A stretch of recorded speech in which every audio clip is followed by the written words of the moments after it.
여러분, 삶의 끝자락에서 펼치는 축제, 식김굿? 이게 오늘 우리가 함께 살펴볼 책 제목이거든요.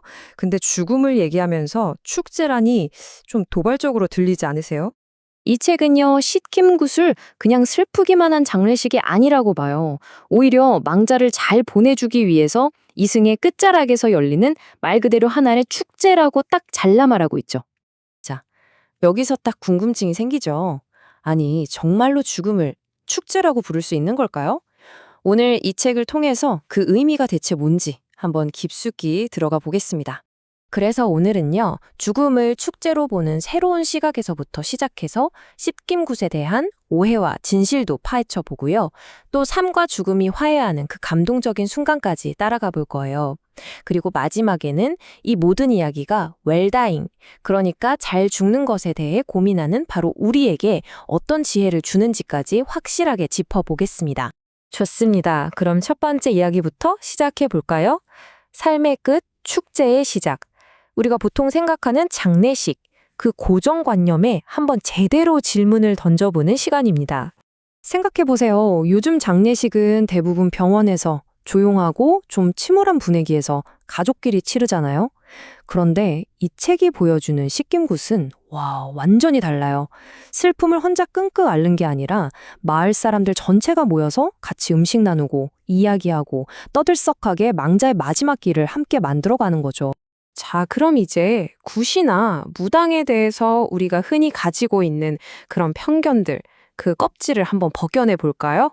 맞아요. 보통 영화나 드라마 같은 데서 보면 무당은 뭔가 기이하고 현실감 없고 솔직히 좀 무서운 존재로 나오잖아요. 근데 이 책의 저자는 서문에서부터 딱 짚고 넘어가요. 자기가 만나본 무당 중에 그런 사람은 거의 없다고요. 미디어 속 이미지가 얼마나 실제와 다른지를요. 그럼 씻김굿이 대체 뭐냐? 이 책의 설명에 따르면 정말 말 그대로 죽은 사람의 영혼을 씻겨주는 굿이에요. 영혼을 맑고 깨끗하게 씻어서 이승에 남은 한이나 응어리를 풀어주고 편안하게 다음 세상으로 갈 수 있도록 도와주는 전통 의례인 거죠. 근데 솔직히 말해서 상갓집에서 막 굿을 하고 춤추고 노래 부르는 장면을 상상하면 대부분의 현대인들에게는 굉장히 낯설게 느껴질 거예요. 그쵸? 그래서 에이 저거 그냥 미신이지? 좀 시대에 뒤떨어진 거 아냐?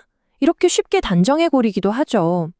이 책은 바로 그 낯섦, 그 이면에 담긴 깊은 의미가 뭔지 파고드는 겁니다.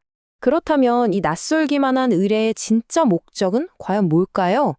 이 책에는 한 마을에 정말 생생한 이야기가 담겨 있는데요. 이걸 보면 그 힘을 직접 느낄 수 있을 겁니다. 배경은 신안의 한 섬마을입니다. 물에 빠져서 갑작스럽게 돌아가신 70살 박씨 할아버지의 이야기예요.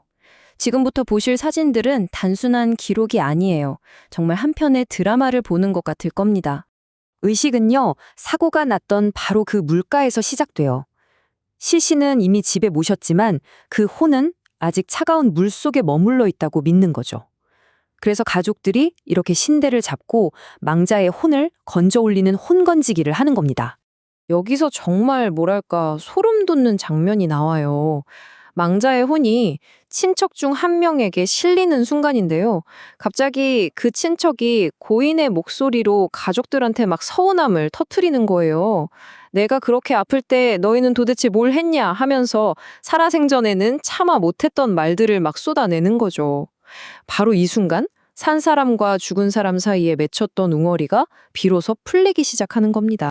이 사진 좀 보세요. 마을에 초상이 나니까 부녀회에서는 음식을 만들고 청년회에서는 장례시설을 설치하고 슬픔이 그냥 한 가족의 일이 아니라 마을 전체가 함께 나누고 감당해야 할 공동의 몫이 되는 거예요. 어쩌면 이게 바로 요즘 웰다잉 교육에서 그토록 강조하는 사회적 애도의 진짜 원형이 아닐까요? 그리고 이제 마지막 길을 배웅합니다. 상여를 맨 행렬 뒤를 온 마을 사람들이 따르면서 망자를 보내주죠. 바로 이렇게 씻김굿은 한 개인의 죽음을 공동체의 기억과 의례 속으로 따뜻하게 끌어안으면서 깊은 슬픔을 화해와 축제로 바꾸어내는 겁니다. 자, 이 모든 과정을 이끄는 중심 인물이죠. 바로 무당에 대한 이야기로 한번 넘어가 볼게요. 이 책에서는 무당을 아주 특별한 신화 속 인물에 빗대어 설명합니다. 그 인물은 바로 바리대기입니다. 아마 들어보신 분들도 계실 텐데요. 7번째 딸이라는 이유만으로 부모에게 버림받았지만 나중에 부모님이 죽을 병에 걸리자 그들을 살리기 위해 누구도 가려하지 않는 저승길을 다녀오는 공주 이야기죠. 꼭 필요한 일이지만 누구에게도 환영받지 못하는 그런 고된 소명을 다하는 존재의 상징이라고 할 수 있어요. 이 책은 무당이 바로 우리 사회의 바리되기였다고 이야기해요. 마을에 큰 걱정거리가 생기고 삶이 막막하고 절박할 때는 모두가 무당을 찾지만 정작 문제가 해결되고 나면 언제 그랬냐는 듯이 다시 천대하고 외면하는 그런 이중적인 시선 속에서 꿋꿋이 자기 역할을 해왔다는 거죠. 자, 이제 마지막 이야기입니다. 이 오래된 의식이 잘 죽는 법, 그러니까 웰다잉에 관심 있는 지금의 우리에게 과연 어떤 깊은 통찰을 줄 수 있을까요? 네, 핵심은 바로 이 질문인 것 같아요. 이 낡고 낯설어 보이는 옛날 이야기가 도대체 왜 지금 우리에게 중요한 걸까요? 이 책이 우리에게 주는 지혜는 아주 명확합니다. 첫째, 죽음은 병원에서 혼자 외롭게 맞는 의료적 사건이 아니라 공동체 전체가 함께 겪어내는 과정이라는 걸 다시 일깨워주죠. 둘째, 슬픔 같은 감정을 억누르는 게 아니라 의례를 통해 충분히 표현하고 해소하는 게 얼마나 중요한지 그 힘을 보여줍니다. 그리고 무엇보다도요, 우리의 마지막 작별이 그저 슬픔으로만 끝나는 게 아니라 의미 있는 축제가 될 수도 있다는 놀라운 가능성을 열어줘요. 결국 죽음을 마냥 두려워하기보다 삶의 자연스러운 일부로 받아들이고 화해하는 법을 배우게 되는 겁니다. 이 책은 마지막으로 우리 각자에게 이런 질문을 던지는 것 같아요. 여러분은 여러분 삶의 끝자락에서 과연 어떤 축제를 열고 싶으신가요? 여러분의 마지막 길이 남은 사람들에게 어떤 모습으로 기억되길 바라시나요? 죽음에 대한 새로운 관점, 그리고 내 삶을 잘 마무리하는 지혜를 얻고 싶으신 분들이라면 꼭 이 책을 통해 낯설지만 아주 따뜻한 우리의 옛 의식을 만나보시기를 바랍니다.